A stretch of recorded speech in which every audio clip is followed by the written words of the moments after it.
নমস্কার। এখন প্রায় 1:30 বাজে। বাইরে মুষলধারে বৃষ্টি হচ্ছে। তো আমি ভাবছি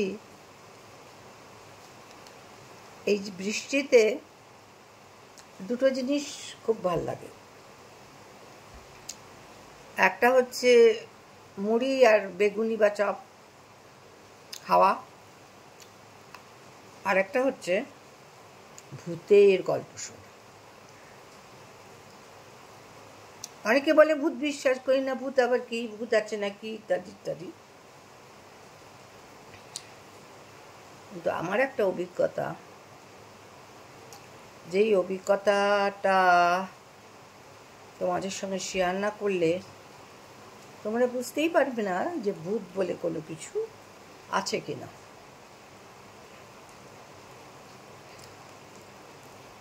আমি একবার বিয়ের পর একটা স্কুলে কাজ করতাম, তো সেখান থেকে আমাকে একটা কাজে বাইরে পাঠিয়েছিল। সেটা হচ্ছে ঝাড়গ্রামের রাজবাড়িতে। আর আমার স্কুল জীবনে ঝাড়গ্রামের যে রাজা মল্লদেব ছিলেন তার মেয়ে আমার সহপাঠিনী ছিলেন। তা আমাকে বলল যে ভালোই হয়েছে, তুই চলে আয় না, তো কাজেও আসতে হচ্ছে আর আমাদের বাড়িটাও তুই দেখে যাবি। নাচঘর, কত কিছু, বন্দিশালা, কত কিছু আছে। তো কাজের থেকেও বেশি আকর্ষণ ছিল আমার ওর কাছে যাওয়া। তো পৌঁছলাম, খুব বৃষ্টি। ওই বৃষ্টি দেখেই আমার মনে পড়ছে আর কি, খুব বৃষ্টি। আর বলেছিল তুই যখনই আসবি এই ট্রেনটায় আসবি, আমার গাড়ি থাকবে। তো ঠিক আছে, কিন্তু 6 ঘন্টা লেট। কলকাতা থেকে ঝাড়গ্রাম আসতে 6টি ঘন্টা লেট। এখন আমি একা আস্তে আস্তে গিয়ে কি করব, দেখছি কোনো গাড়ি টাড়ি কিচ্ছু আসেনি। আমি রিটায়ারিং রুমে গিয়ে যে যিনি থাকেন তাকে জিজ্ঞেস করলাম, আচ্ছা দাদা, এই যে গাড়ি এসছে কি, রাজবাড়ি থেকে কোনো গাড়ি এসছে? বললে যে ম্যাডাম, গাড়ি এলে তো আমি জানতে পারতাম, কিন্তু রাজবাড়ি থেকে তো গাড়ি আসেনি কোনো। আমি কি করবো বলুন তো, আমার রাজবাড়িতেই যাওয়ার কথা। বলছে যে স্টেশন থেকে রাজবাড়িটা তো অনেকটা দূর, আর এই সময় তো আপনি কিছু পাবেন না। প্রথমত এটা গ্রাম, কিচ্ছু আপনি পাবেন না। তাহলে আপনি আলাম তাহলে রিটায়ারিং রুমটা খুলে দিন না, আমি একটু থাকি। বলছে না না, ওইভাবে একা আমরা ওই রিস্ক আমরা নেব না। তখন হঠাৎ একটা ঘোড়ার খুঁড়ের শব্দ পেলাম। বললো দেখুন তো গাড়ি আসছে নাকি আপনার। আমি দেখলাম গাড়ি তো না, ঘোড়ার গাড়ি, যে গাড়িতে রাজারা চড়ে, ঘোড়ার গাড়ি। তখন বলছে যে আপনি এই যে কে আছেন, দিদিমণি ডাকছে। তা বলছে দেখুন আপনাকেই ডাকছে।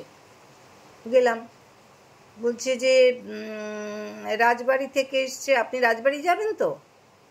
আমি তখন ভাবলাম তাহলে ঠিক লোকই এসছে, কারণ আমার তো রাজবাড়ি যাওয়ার কথা। তাই আমি বললাম যে হ্যাঁ আমি রাজবাড়িতেই যাব। তারপর আমার বান্ধবীর নাম করলাম, বলে হ্যাঁ দিদিমণি তো পাঠালেন, আমাদের গাড়িটা খারাপ হয়ে গেছে তো সেই জন্য। তো আমি দেখলাম যে সবই 2-2 4 হচ্ছে। তাহলে আমি বললাম যে আচ্ছা তাহলে, বললো ঠিক আছে ম্যাডাম, এই তো এসে গেছে আপনার গাড়ি। তো ঘোড়ার গাড়িতে চড়ার অনেক শখ, মানে এটা একটা হঠাৎ করে পাওয়া, কিন্তু ভালো লাগছিল না। এটা কাটা কীরকম ছমছম করছিল, লোকটার মুখটাই সবটাই প্রায় ঢাকা, কীরকম একটা চোখ দুটো শুধু বেরিয়ে আছে, আর মুখটার মধ্যে একটা একটা কুড়ুড়ো হাসি। আমি বললাম ও বাবা, যাই হোক, আমাকে তখন রাজবাড়ি অবধি তো যেতে হবে। আমি তো দুগ্গা দুগ্গা দুগ্গা দুগ্গা করতে করতে রাজবাড়িতে যাব। স্টেশনটা ক্রস করে ঠিক যাচ্ছি, হঠাৎ মনে হলো যে গাড়িটা তো চলছে না, গাড়িটা যেন উড়ছে। আমি বলছি এই যে ভাই, হ্যাঁ এই যে ভাই। সে বলছে ঘর ঘর করে আওয়াজ। জানছি এত জোরে চালাচ্ছ কেন? আমি তো অভ্যস্ত না, আমি পড়ে যেতে পারি। কিন্তু সে কোনো শব্দ শুনলো না। হঠাৎ দেখলাম যে গাড়িটা মাটি থেকে উঠে ছুটছে, একদম এরম ছুটছে, আর আমিও ঠিক এইভাবে দৌড়ছি। আমার তখন ভীষণ ভয় পেয়ে গেল যে আমি কার পাল্লায় পড়লাম।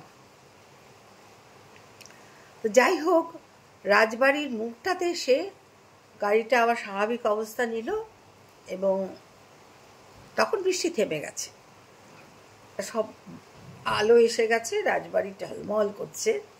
আমার বান্ধবী ছুটে এসছে, এই এসছিস এসছিস এসছিস, কিসে এলি?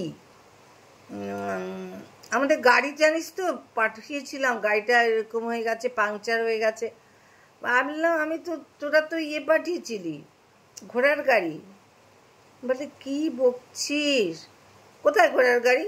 আলে এই তো আমাকে ছেড়ে গেল। তারপরে ও গিয়ে দেখে যে কেউ কোথাও নেই, ঘোড়াও নেই, গাড়িও নেই, কিছু নেই। ও খপ করে আমার হাতটা ধরলো, ধরে বলে এই ভিতরে আয়। বলে তুই কার পাল্লায় পড়েছিলিস জানিস? আমি কার রে? তখন তো আমার হয়ে গেছে। বলছে আব্দুল মিয়া। আমি বলছি আব্দুল মিয়া, সেটা কে রে? বলে আমাদের শহীদ ছিল, সে তো কোন কালে মারা গেছে রে। হ্যাঁ, সে তোকে কি করে এখানে আনলো? আমার তখন সারা শরীরে কাটা দিচ্ছে, আমার এখনো কাটা দিচ্ছে, আমি যে তোমাদের বলছি গল্পটা। হ্যাঁ, তখন বলল যে কিন্তু এটা তো ভালো হলো না রে, এখন কিন্তু তুই যেখানেই যাবে আব্দুল মিয়া তোর পিছন পিছন যাবে।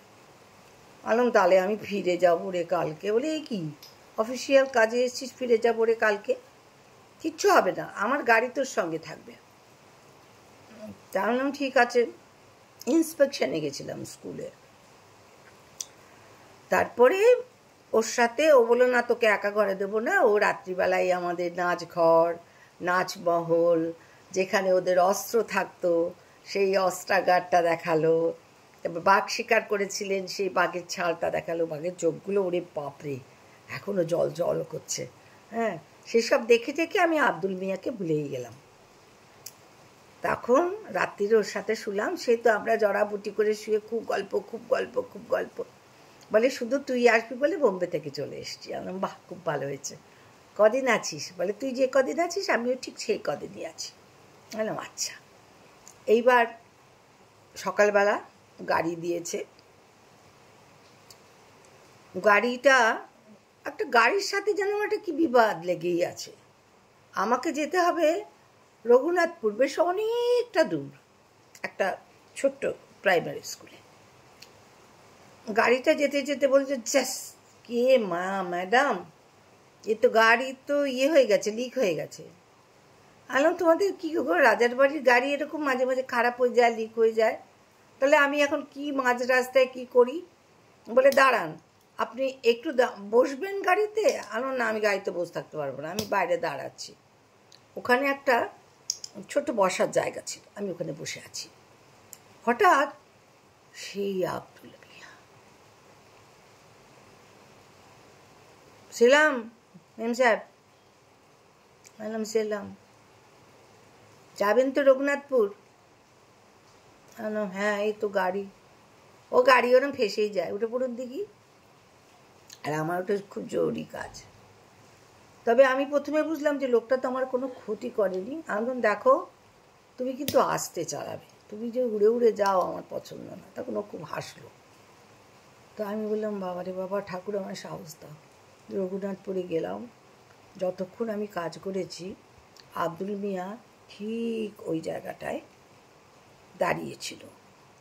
কিন্তু ওরা যখন এসে জিজ্ঞেস করতো, ম্যাডাম আপনি কিসে এলেন? আমি কেন, আমি রাজার বাড়ি থেকে ঘোড়ার গাড়ি করে এসেছি। কই দেখি দেখি দেখি, ঘোড়াও নেই গাড়িও নেই। তা আমাকে বলছে কোথায় গেল? আমি তো ঘটনাটা জানি। আমি বললাম ওই বোধহয় ঘোড়াকে কিছু খাওয়াতে টাওয়াতে গেছে। আমার যে কাজ হয়ে গেছে, ও মা দেখি এসে হাজির। তারপরে আমি উঠলাম, ওরাও দেখলো, ছবি টবি তুললো। তারপর আসছি আসছি আসছি আসছি, হঠাৎ দেখছি আমি উঠছি। আমি এই যে ওরকম করো না প্লিজ, গাড়িটাকে মাটিতে চলো, ওরকম উড়িয়ে আমাকে নিয়ে যেও না, আমি কিন্তু পড়ে যাব।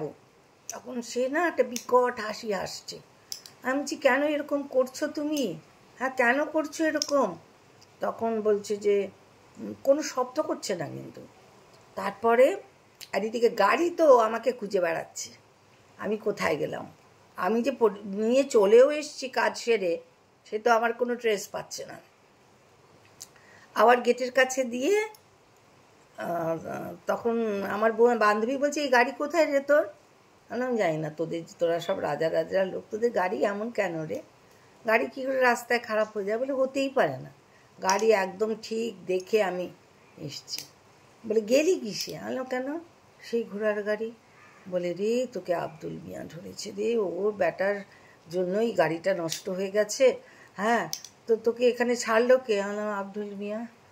তখন বলছে শোন, আমার মনে হয় তুই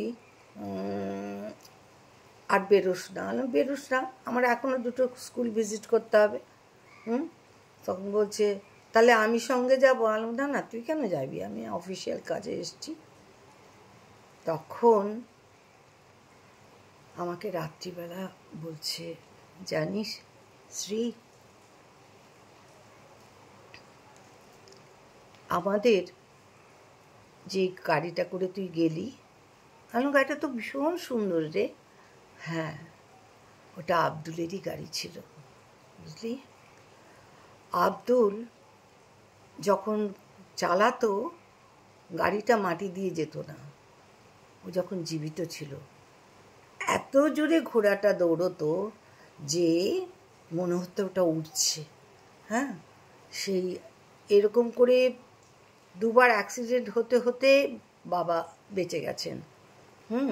তারপরে কি হলো, একদিন আব্দুলের, তখন আমাদের গাড়ি হয়নি জানিস, আব্দুলের গাড়ি খোঁজ করতে বাবা পাঠিয়েছে। দেখছে ঘোড়া আর আব্দুল এক দড়ির ফাঁসেই মরে পড়ে রয়েছে, আর তার উপর গাড়িটা উল্টে রয়েছে। তখন বাবা কষ্ট পেলেন, এতদিনের লোক, তাকে সমাধিস্থ করা হলো, ঘোড়া সমেত একটা বড় জায়গা করে সমাধিস্থ করা হলো। কিন্তু ও মাঝে মাঝেই একটা নির্দিষ্ট সময় বেরিয়ে এসে কিন্তু ও কারোর অপকার করে না রে। দেখলি তো তোকে 2বার কেমন বাঁচালো। আমি মনে মনে তখন আব্দুল মিয়ার আত্মার সদ্গতি কামনা করলাম যে হে আব্দুল, তুমি আমাকে 2বারই আমার কাজে অনেক সাহায্য করেছো, কিন্তু যখনই মনে করি যে আমি একটা ভূতের গাড়িতে করে এত দূর দূর ঘুরেছি, তখন আমার হাত পাগুলো একদম ঠান্ডা হয়ে যায়।